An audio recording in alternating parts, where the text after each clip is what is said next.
பிள்ளைகள் அனைவருக்கும் வணக்கம். நாங்கள் இன்றைக்கு தரம் 7 கணிதத்தில 11வது பாடலகான தசமங்கள் என்கிற பாடலக படிக்க இருக்கிறோம். ஏற்கனவே நீங்கள் தரம் 6 தசமங்கள் படிச்சிருக்கிறீங்க. இப்ப நாங்கள் தரம் 7 இருக்கக்கூடிய தசம எண்களை படிக்கிறதுக்காக தரம் 6 நாங்கள் இந்த தசம எண்கள் தொடர்பாக படித்த விஷயங்களை இருக்கா ஞாபகப்படுத்தி கொண்டு வகுப்பை தொடரலாம். தசமங்கள் என்னும்போது தசம எண்களை பற்றி நாங்கள் படிக்கிறது தான் தசமங்கள் என்கிற பாடப்பகுதியாக இருக்கும். தரம் 6 நாங்கள் பகுதி எண்கள் 10, 100 ஆக உள்ள முறைமை பின்னங்களை தசம எண்களாக எழுதுற முறை பற்றி படிச்சிருக்கிறோம். அதாவது பகுதி எண்கள் 10 பின்னங்கள் படிச்சிருக்கிறோம். பகுதி எண்கள் 10, அதே போல பகுதி எண்கள் 100.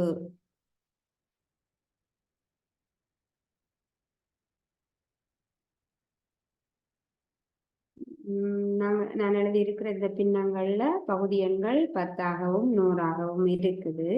இந்த மாதிரியான பகுதி எண்கள் 10ஆகவும் 100ஆகவும் இருக்கிற முறைமை பின்னங்கள் இவை எல்லாமே முறைமை பின்னங்கள் தான். இந்த 10ல் ஒன்றை மட்டும் நாங்கள் அலகு பின்னம் என்று சொல்லலாம், முறைமை பின்னம் என்றும் சொல்லலாம். பொதுவாக தொகுதி எண் 1ஆக இருக்கிற பின்னங்களை அலகு பின்னம் என்று சொல்லுவோம். அலகு பின்னமும் ஒரு முறைமை பின்னமாகத்தான் இருக்கும்.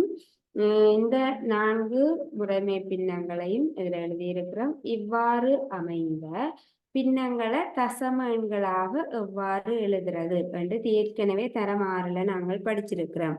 இப்போ 10ல் 1 நீங்கள் 10ல் 1 என்கிற இந்த பின்னத்தை நாங்கள் உருவாக எவ்வாறு வரைந்து காட்டுறது? ஒரு முழு உருவை ஒன்றை 10 சமனான பகுதிகளாக பிரிப்போம்.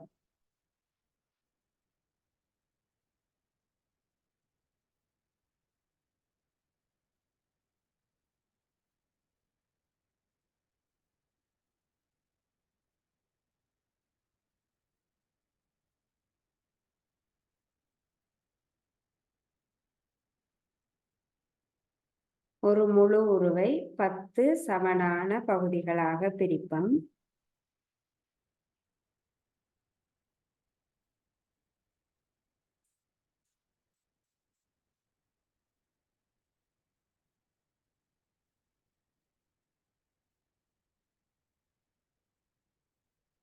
ஒரு முழு உருவை 10 சமனான பகுதிகளாக பிரிச்சிட்டு அதில் நாங்கள் ஒன்றை நிலட்டுவோம்.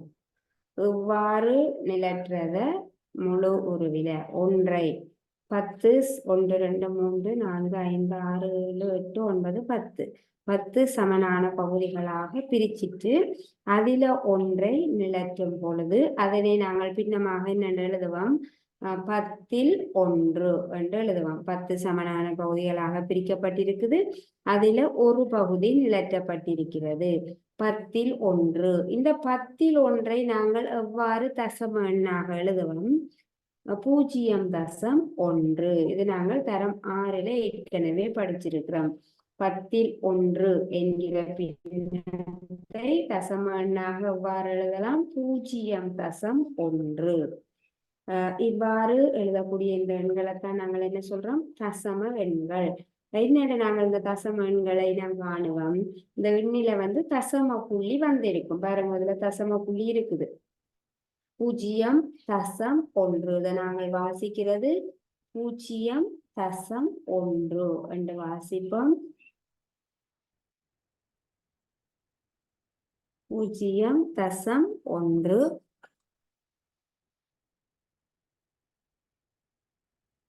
இவ்வாறு தசம புள்ளி வார மாதிரியான எண்களைத்தான் நாங்கள் என்ன சொல்லுவோம்? தசம எண்கள் என்று சொல்றோம். இந்த தசம எண்களை வாசிக்கிறது 0.1. தசத்துக்கு அங்கால போக போக அந்த எண்களை நாங்கள் அந்த இலக்கங்களை ஒவ்வொன்றாகத்தான் வாசிப்போம். இப்போ 0.24 இப்படி இருக்குதுண்டா இது என்ன வாசிப்போம் 0.24 0.24 வாசிக்க மாட்டோம். தசம புள்ளிக்கு வலது பக்கமாக போக போக அந்த எண்களினுடைய பெருமானம் குறைந்து கொண்டே போகும். ஆகவே நாங்கள் தசம புள்ளிக்கு வலது பக்கமாக இருக்கக்கூடிய அந்த இலக்கங்களை வாசிக்கும் பொழுது ஒன்றொன்றாகத்தான் வாசிக்க வேணும். 0.24 என்று வாசிக்க கூடாது. 0.24 என்று வாசிப்போம். அதே போல இப்ப நீங்கள் 10 சமனான பகுதிகளாக பிரிச்சிருக்கிறீங்க. இந்த உருவில 2 பகுதிகளை நிலற்றும் பொழுது இதனை நீங்கள் பின்னமாக என்னென்று எழுதுவீங்க 10 என்று எழுதுவோம். இதனை இந்த பின்னத்தை நாங்கள் தசம எண்ணாக எழுதும் போது 0.2 என்று எழுதுவோம். இதை வாசிக்கிற முறை 0.2. அதே போல 10 இருந்தால் அதனை தசம எண்ணாக 0.3 என்று எழுதுவோம். நீங்கள் இலகுவாக ஞாபகத்துல வச்சிருக்க வேணுமெண்டா இந்த பின்னத்துல பாருங்கோ கீழே எத்தனை 0 இருக்குன்னு பாருங்க, ஒரு 0. ஆகவே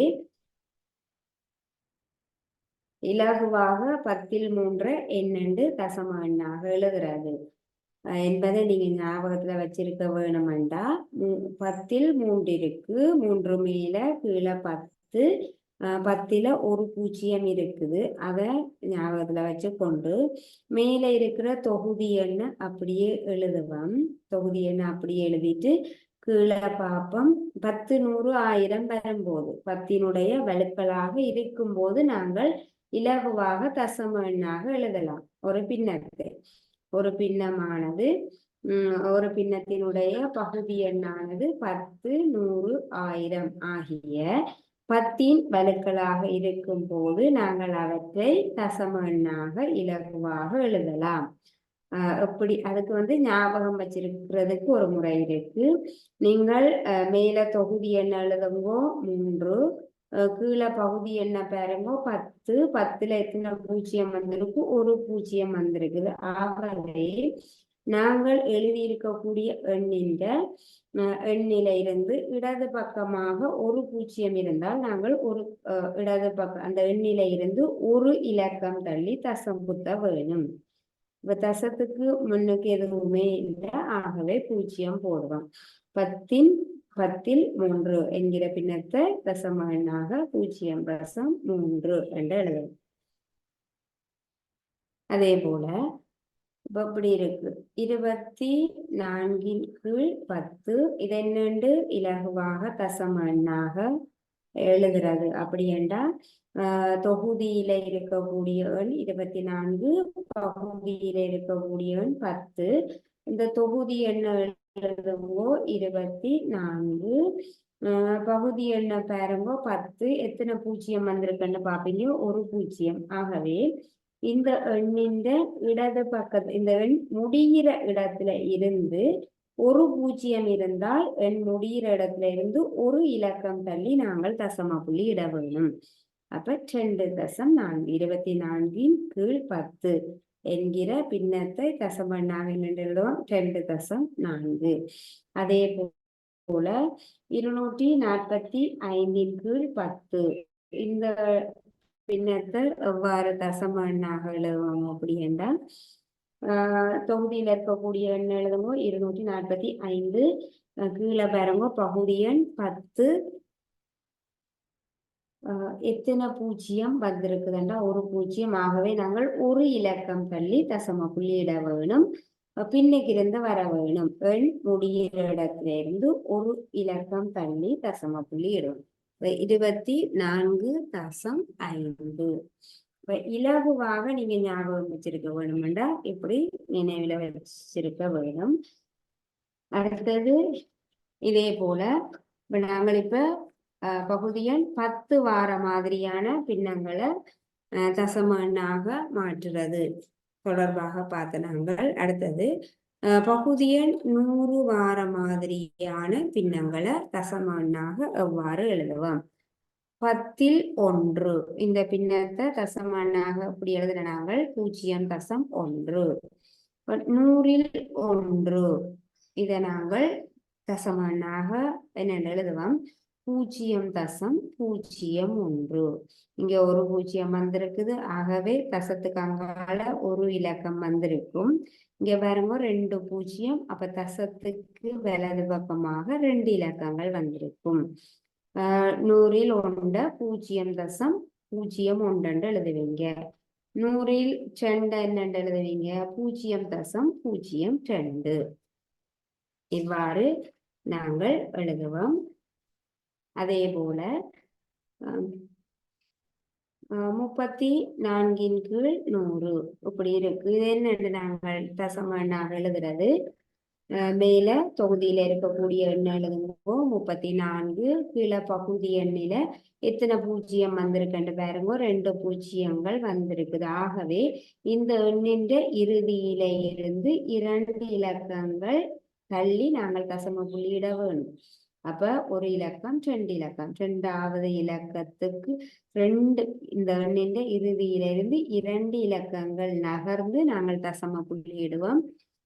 0.34 முன்னுக்கு எதுவுமே இல்லை. ஆகவே 0 0.34.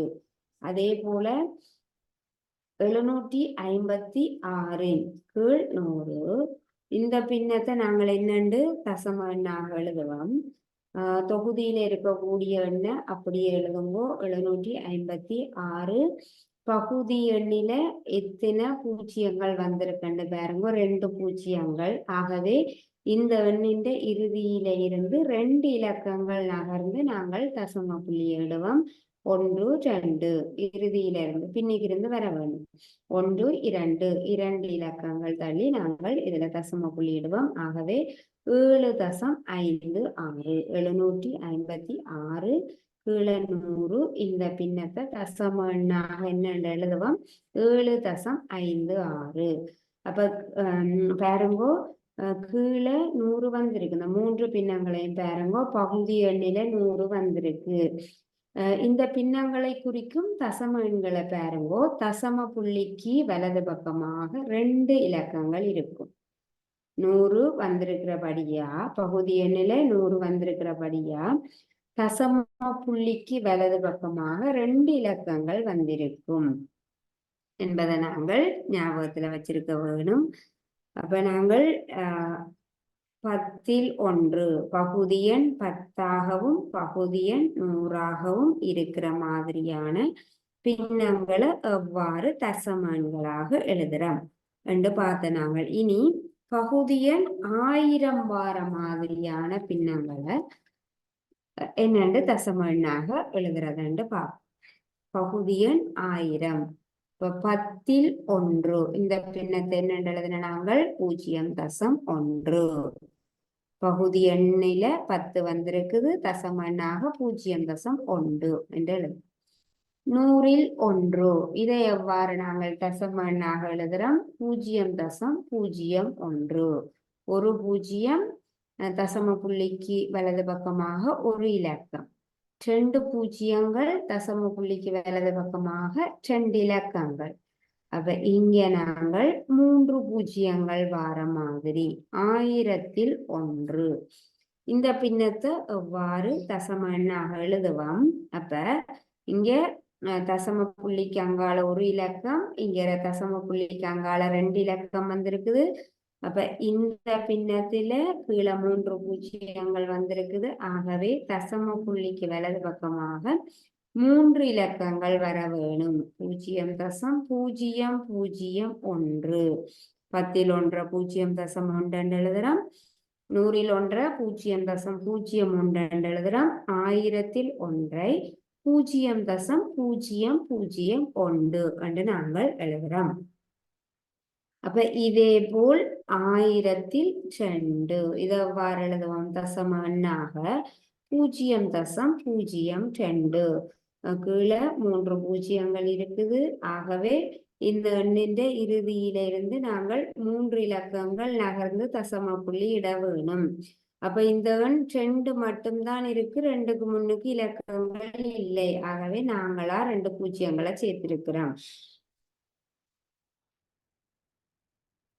1000-ல் 2 தொகுதி எண் 2 கீழே பூஜ்ஜியங்கள் இருக்குது, 3 பூஜ்ஜியங்கள் இருக்குது. அப்ப நாங்கள் இந்த எண்ணின் இறுதியிலிருந்து 3 இலக்கங்கள் நகர்ந்து தசம புள்ளி இட வேணும்.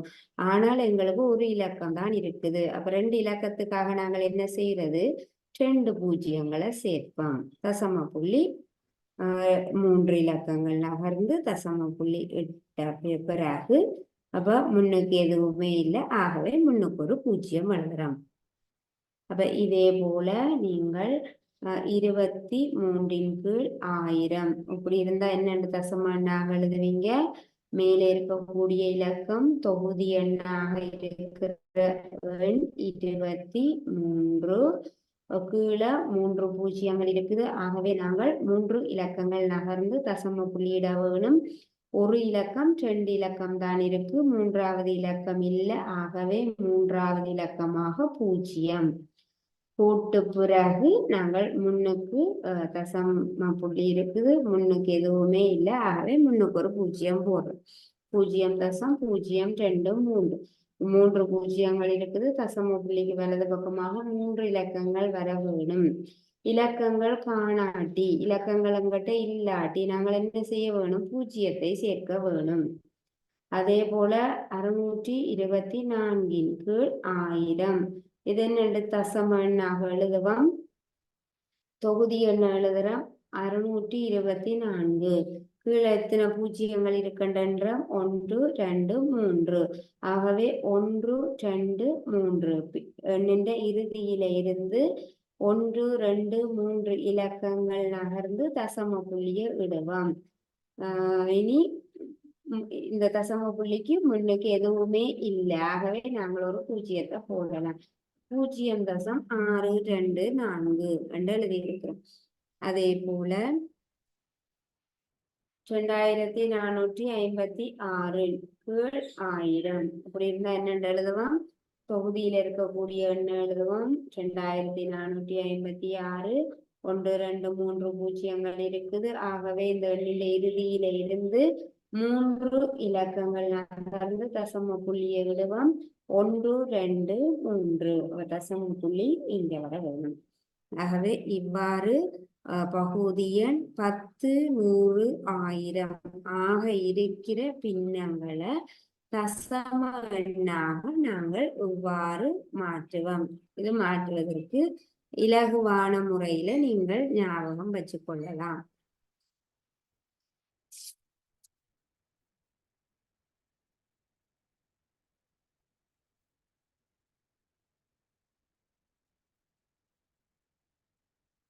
கேள்வி எழுதுவோம். கேள்வி, தரப்பட்ட பின்னங்களை தசம எண்களாக எழுதுக. தரப்பட்ட 2 பின்னங்கள் தரப்படுது. தரப்பட்ட பின்னங்களை தசம எண்களாக எழுதுக. கேள்வி நீங்கள் எழுதி கொள்ளலாம். தரப்பட்ட பின்னங்களை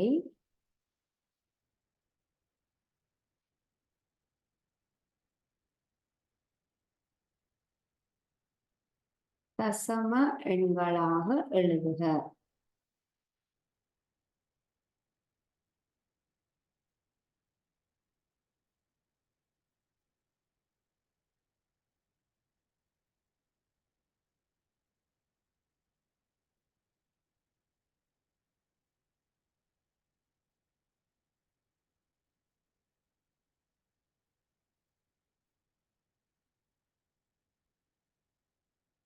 முதலாவது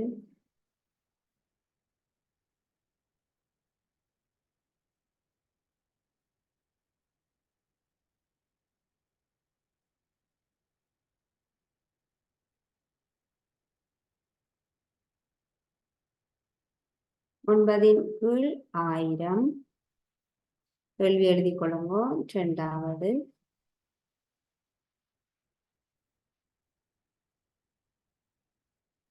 74 கீழ் 100.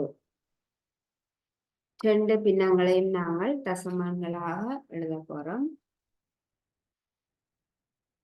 இப்ப என்ன செய்ய வேணும்? 9 கீழ் 1000. ஆகவே என்ன செய்வோம்? நாங்கள் தொகுதி எண்ணாக இருக்கிற எண் எழுதுவோம் 9. கீழே எத்தனை பூஜ்ஜியங்கள் வந்திருக்குன்னு பார்ப்போம். 3 பூஜ்ஜியங்கள் வந்திருக்குது. ஆகவே நாங்கள் இந்த எண்ணின் இறுதியிலிருந்து 3 இலக்கங்கள் நகர்ந்து தசம புள்ளியிட வேணும். அப்ப இந்த எண் ஒரே ஒரு எண் மட்டும்தான் இருக்குது. ஆனால் நாங்கள் 3 இலக்கங்கள் இந்த எண்ணின் இறுதியிலிருந்து 3 இலக்கங்கள் தள்ளி நாங்கள் தசம புள்ளி இட வேணும். தசம புள்ளி இங்கே வர வேணும். எண்ணின் இறுதியிலிருந்து 3 இலக்கங்கள் தள்ளி தசம புள்ளி இட வேணும். ஆனால் எங்களுக்கு ஒரு இலக்கம் மட்டும்தான் இருக்குது, இலக்கங்கள் இல்லை. ஆகவே நாங்கள் என்ன செய்வோம்? 0 0 9 0 0 இங்கால தசத்துக்கு முன்னுக்கு எதுவுமே இல்லை. ஆகவே நாங்கள் ஒரு 0 சேர்த்து கொள்ளலாம். அப்ப தசம எண்ணாக நாங்கள் எழுதியிருக்கிறோம் 0.009.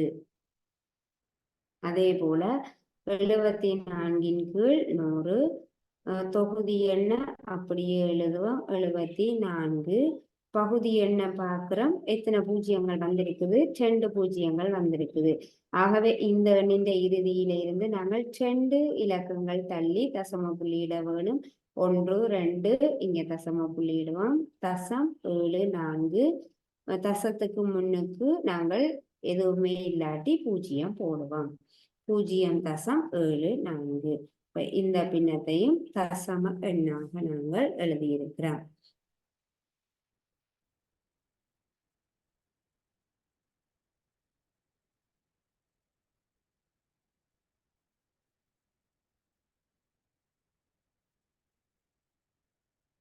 பூஜ்ஜியம் தசம் 0.009 0.74 எழுதிக் கொள்ளலாம்.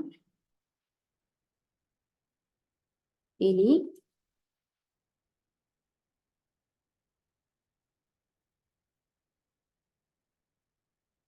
பகுதி எண் 10 வலுவாக அல்லாத முறைமை பின்னங்களை தசம எண்களாக எழுதுதல். என்ன செய்ய போறோம்? நாங்கள் பகுதி எண் பகுதி எண் 10 வலுவாக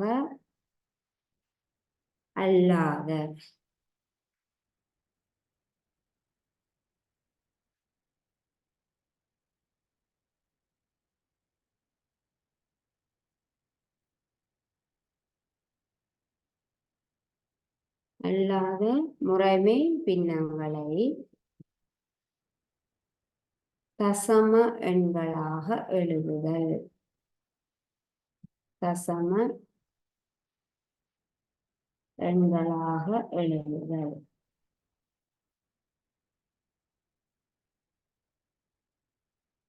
நாங்கள் இப்ப என்ன படிக்க போறோம்? பகுதி எண் 10 வலுவாக இல்லாத முறைமை பின்னங்களை.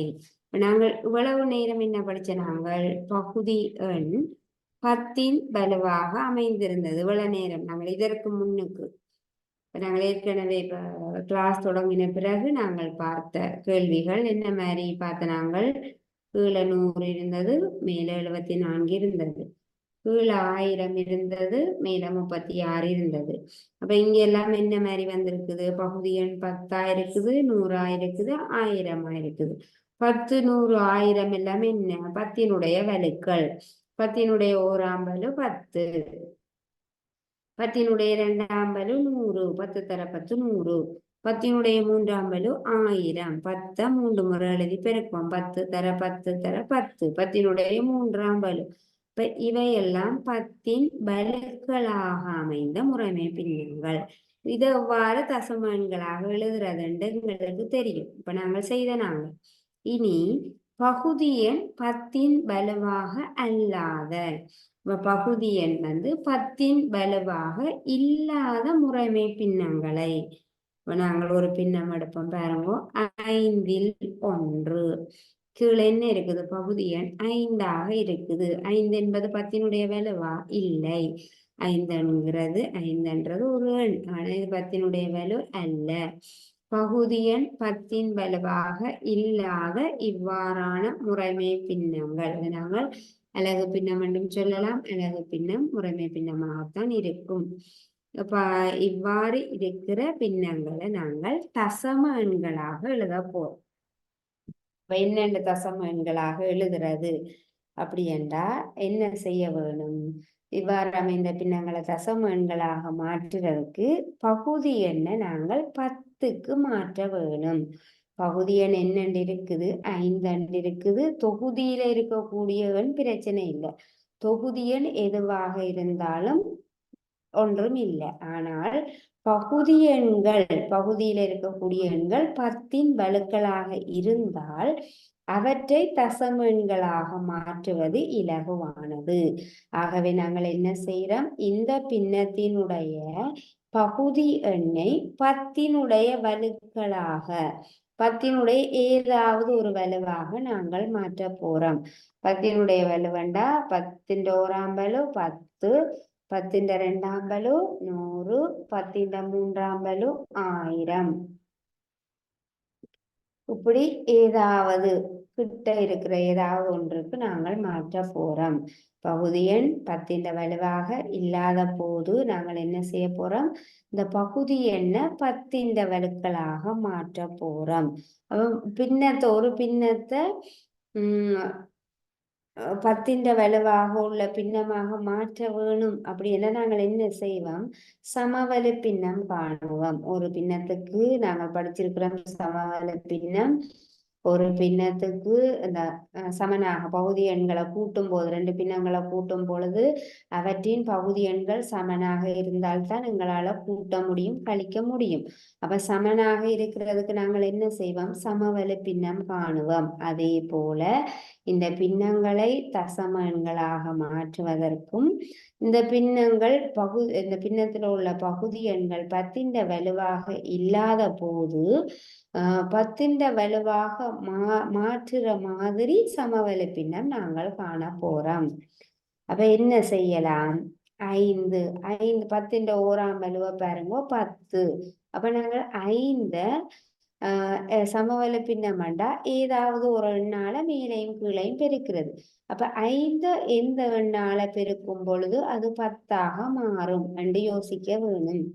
5 எங்களுக்கு பகுதி எண் 10ஆக வர வேணும், அல்லது 100ஆக வர வேணும், அது 1000 அல்லது 1000ஆக வர வேணும். 5 இலகுவாக மாற்ற வேண்டாம், 10க்கு மாற்றலாம். 5 10ஆக நாங்கள் மாற்ற வேணுமெண்டா எந்த எண்ணால பெருக்கினமெண்டா 10ஆக மாறும் என்று யோசிக்க வேணும். 2ஆல பெருக்க முடியும். ஆகவே நாங்கள் என்ன செய்யறோம்? இந்த பின்னத்தினுடைய பகுதி எண்ணையும் தொகுதி எண்ணையும் 2ஆல பெருக்கி ஒரு சமவெளி பின்னம் காணுறோம். அந்த சமவெளி பின்னத்தினுடைய பகுதி எண் என்னவாக இருக்க வேணும்? 10 வலுக்களாக இருக்க வேணும். அப்பத்தான் எங்களால தசம எண்ணாக மாற்ற முடியும். ஆகவே நாங்கள் என்ன செய்திருக்கிறோம்? 5ல் 1 என்கிற பின்னத்தை பகுதி எண் 10ஆக அல்லது 10 வலுவாக மாறுற மாதிரி சமவெளி பின்னம் காணுறோம்.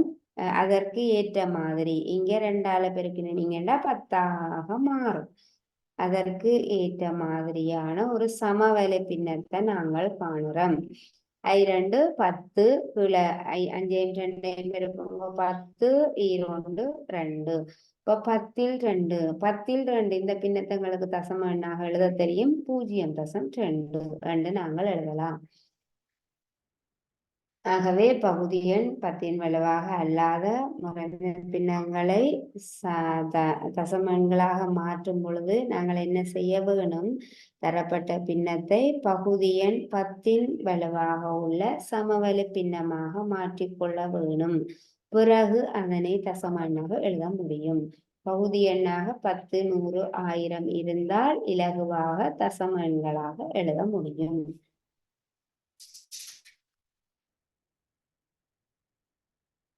இப்போ நாங்கள் இதுக்கு 2 கேள்வி செய்யலாம்.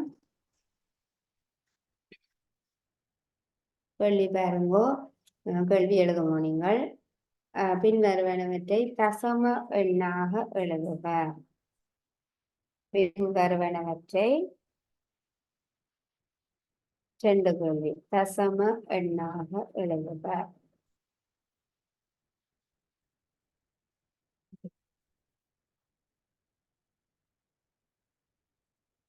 தசம எண்ணாக எழுதுக. முதலாவது 3/4, 4/3. இந்த பின்னத்தை தசம எண்ணாக எழுதுவோம்.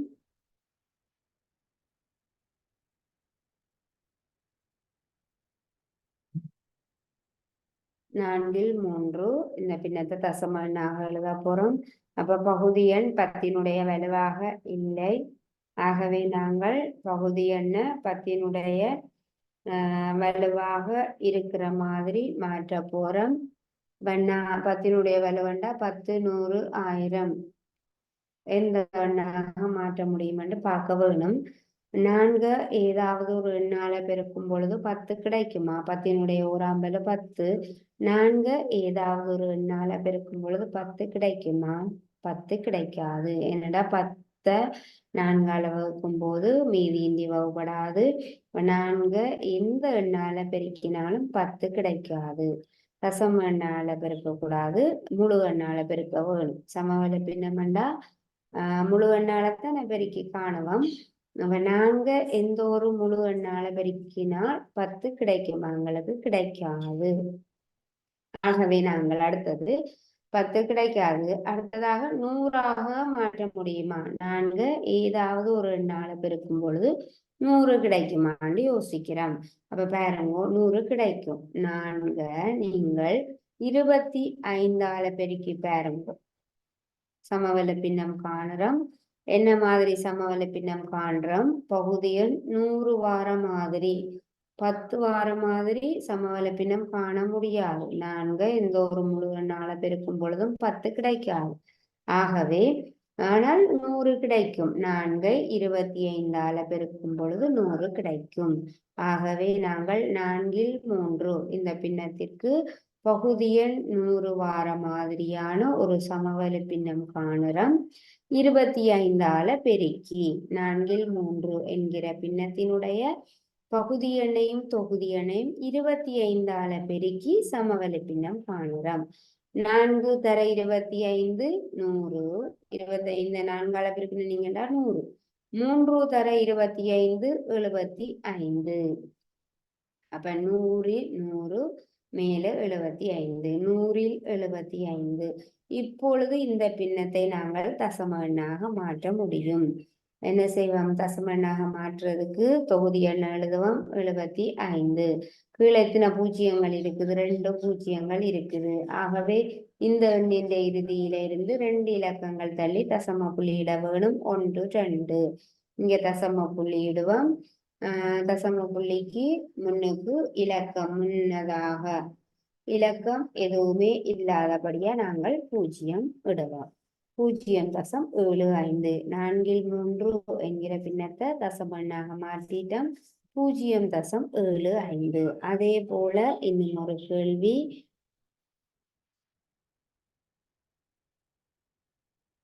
25/8.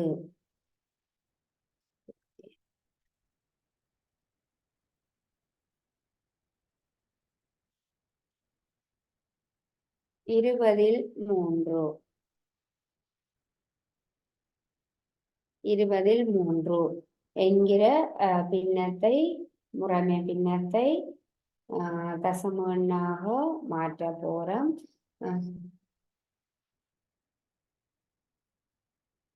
பாருங்க 20/3 பகுதி எண் 10னுடைய வலுவாக இல்லை. 10னுடைய வலுவாக இருந்தால் தசம எண்ணாக இலகுவாக மாற்ற முடியும்.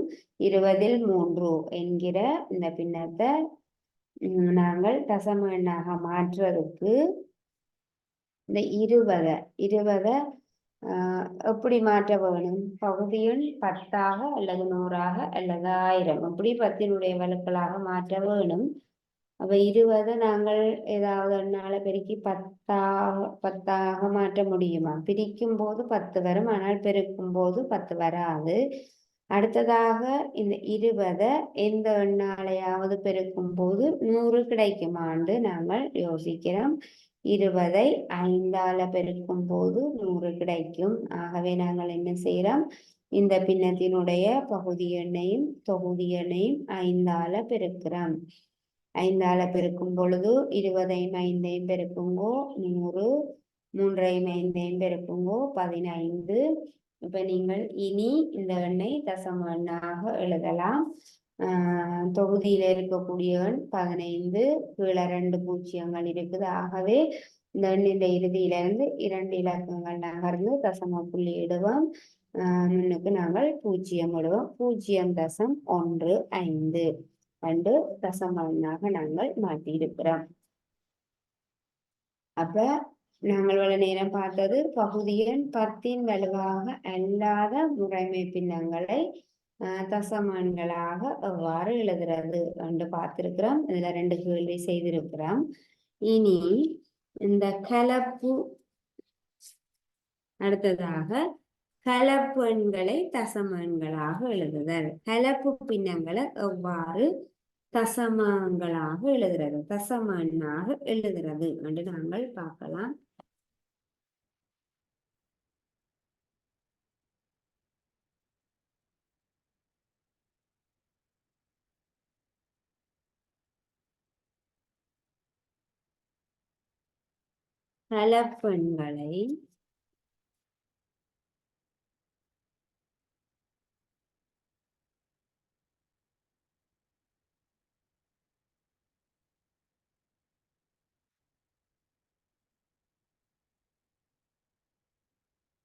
கலப்பெண்களை தசம எண்களாக எழுதுதல்.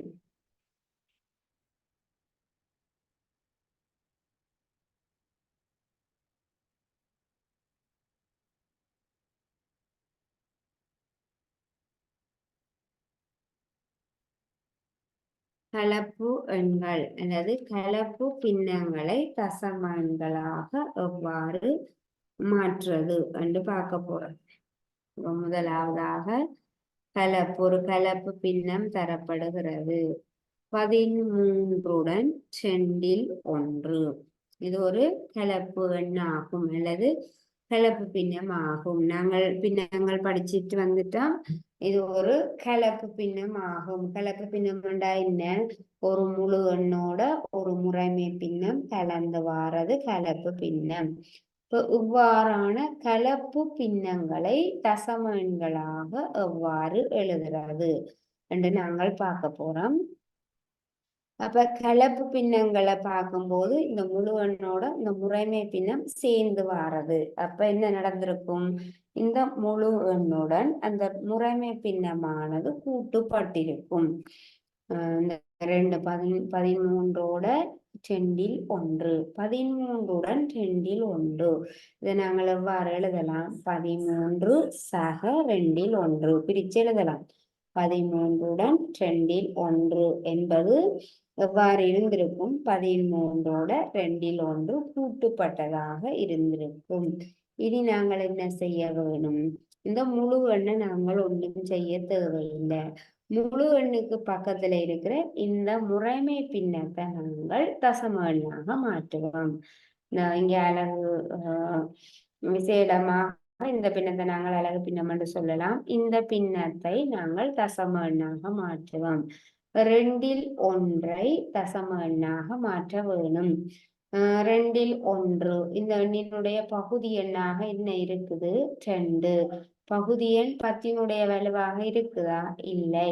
ஆகவே நாங்கள் என்ன செய்ய வேணும், பகுதி எண்ணை 10 வலுவாக அமைந்த ஒரு பின்னமாக நாங்கள் மாற்ற வேணும். பகுதி எண் 10 வலுவாக அமைந்த முறைமை பின்னமாக நாங்கள் மாற்ற வேணும். வந்து 2 என்ன செய்ய போறோம், 10ஆக மாற்ற போறோம். எந்த எண்ணால பெருக்கும் பொழுது 2 எந்த எண்ணால பெருக்கும் பொழுது 10 கிடைக்கும் என்று பார்த்துட்டு அந்த எண்ணால பகுதி எண்ணையும் தொகுதி எண்ணையும் பெருக்கி சமவெளி பின்னம் காண போறோம். 2 நீங்கள் 5ஆல பெருக்கும் பொழுது 10 கிடைக்கும். ஆகவே நாங்கள் இந்த பின்னத்தினுடைய பகுதி எண்ணையும் தொகுதி எண்ணையும் 5ஆல பெருக்கிறோம். 5ஆல பெருக்கினீங்கண்டா 13 இனி பெருக்குவோம் 5 5 ஈரைந்து 10. இப்ப பாருங்க என்ன நடந்துட்டு கீழே 10 வந்துட்டு மேல 5 இருக்கு. இப்ப கீழே 10 வலுக்களாக இருந்தால் நாங்கள் இலகுவாக தசம எண்ணாக மாற்றலாம். 13 சக 10 5 என்று மாறி 13 சக 10 5 என்று மாறிட்டு இனி இந்த எண்ணினுடைய பகுதி எண்ணாக 10 இருக்கிறபடியா இலகுவாக தசம எண்ணாக மாற்றலாம். 13 சக 10 5 தசம எண்ணாக என்ன எழுதுவோம் 0.5. 10 1 0.1, 10 2 0.2. அப்ப 10 5 0.5. 13 0.5 கூட்டுவோம். கூட்ட வேணும். 13 0.5 என்னென்று கூட்டுவீங்க 13 0.5 இப்படி எழுதக்கூடாது. இது பிழை. 13 என்கிற முழு எண்ணில தசம புள்ளி எங்க இருக்கும்? 13 என்பது தசம எண் அல்ல, ஒரு முழு எண். இந்த 13ல தசம புள்ளி இருக்கும். எங்க இருக்குமாட்டா அந்த எண்ணின் இறுதியில இருக்கும். 13.0 என்பது 13 தான். 13 என்கிற எண்ணை நாங்கள் தசம எண்ணாக எழுத வேணுமெண்டா என்ன எழுதலாம் 13.0. தசத்துக்கு அங்கால வர பூஜ்ஜியத்துக்கு பெருமானம் இல்லை 13.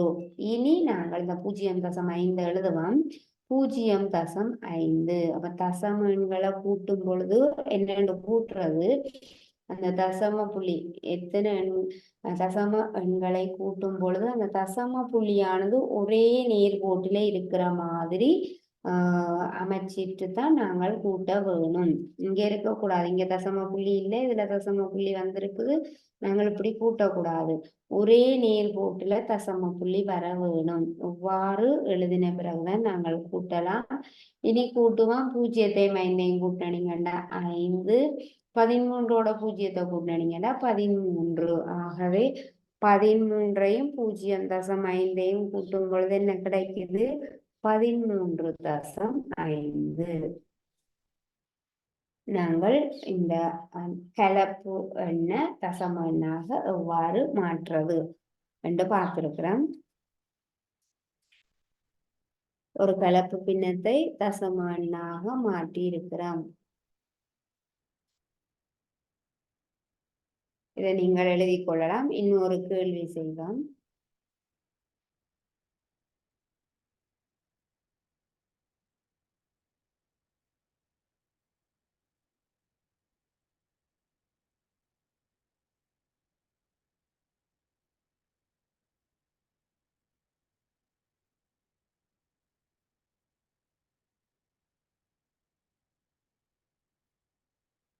கேள்வி தசம எண்ணாக எழுதுக என்று எழுதிக் கொள்ளுவோம்.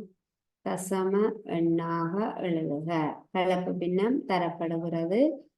தசம எண்ணாக எழுதுக. தசம எண்ணாக நாங்கள் எழுத போறோம் 2 50 7.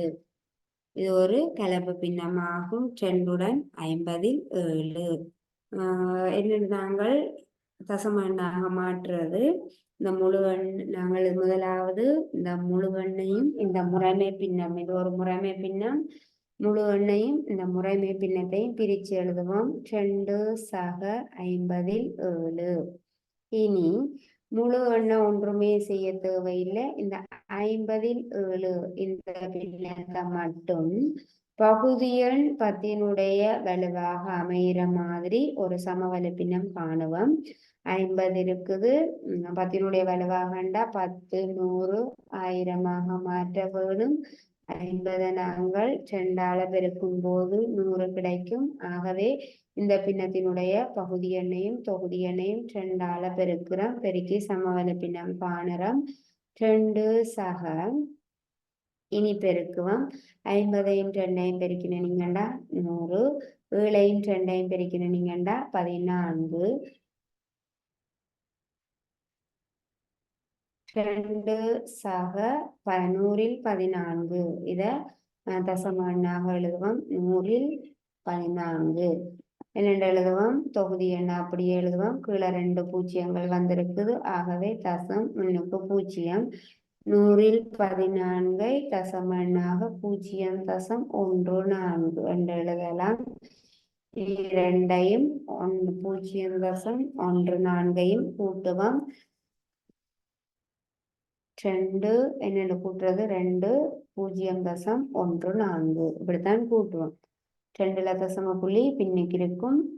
எத்தனை எங்களுக்கு தசம புள்ளிக்கு பின்னுக்கு தேவைக்கேற்ற மாதிரி நாங்கள் பூஜ்ஜியத்தை விடலாம். எத்தனை பூஜ்ஜியம் வந்தாலும் அதற்கு பெருமானம் இருக்காது. 2.00 என்று எழுதி இருக்கிறோம் இலகுவாக்குறதுக்கு. நாங்கள் இலகுவாக கூட்டுறதுக்கு இனி பூஜ்ஜியத்தை 4ஐயும் கூட்டுவோம். 4 பூஜ்ஜியத்தை 1ஐயும் கூட்டினீங்கன்னா 1, 2ஓட பூஜ்ஜியத்தை கூட்டினீங்கன்னா 2. 2.14. ஆகவே தரப்பட்ட கலப்பு பின்னத்தை தசம எண்ணாக நாங்கள் எழுதியிருக்கிறோம். நீங்கள் பகுதி எண் ஒரு பின்னத்தையோ ஒரு முறைமை பின்னத்தை அல்லது கலப்பு பின்னத்தை தசம எண்ணாக எழுதுறதுக்கு பகுதி எண் 10ஆக இல்லாட்டி 10 பகுதி எண் 10னுடைய வலுக்களாக இல்லாத பின்னங்களை தசம எண்களாக மாற்றும் பொழுது அவற்றுக்கு சமவெளி பின்னம் காண வேணும் என்றதை ஞாபகத்துல வச்சு கொள்ள வேணும். பகுதி எண் 10, 100, 1000 வார மாதிரியான சமவெளி பின்னங்களாக மாற்ற வேணும். அப்ப நீங்கள் 50 இருந்தா 2ஆல பெருக்கி 100ஆக மாற்றலாம். 100ஆக மாற்றும் போது பகுதி எண் 10னுடைய வலுவாக அமைந்த பின்னமாக மாறிவிடுகிறது. பகுதி எண் 10, 100, 1000ஆக இருந்தால் இலகுவாக தசம எண்ணாக மாற்றலாம் என்பதை ஞாபகத்துல வச்சுக்கொண்டு செய்ய வேணும். ஆகவே இந்த பாடத்துல நாங்கள் பார்த்த பிரதான விடயம் என்னென்றா பகுதி எண்கள் 10னுடைய வலுவாக அமையாத சந்தர்ப்பங்களில் அந்த பகுதி எண்களை 10னுடைய வலுக்களாக மாற்றின பிறகு நாங்கள் அவற்றை தசம எண்களாக எழுத வேண்டும் என்பதை நினைவில் வச்சு கொள்ளுங்கோ. ஆகவே நாங்கள் இதோட இன்றைய வகுப்பை நிறைவு செய்து கொள்ளலாம். மீண்டும் அடுத்த வகுப்புல சந்திக்கலாம். தேங்க்யூ பிள்ளைகள்.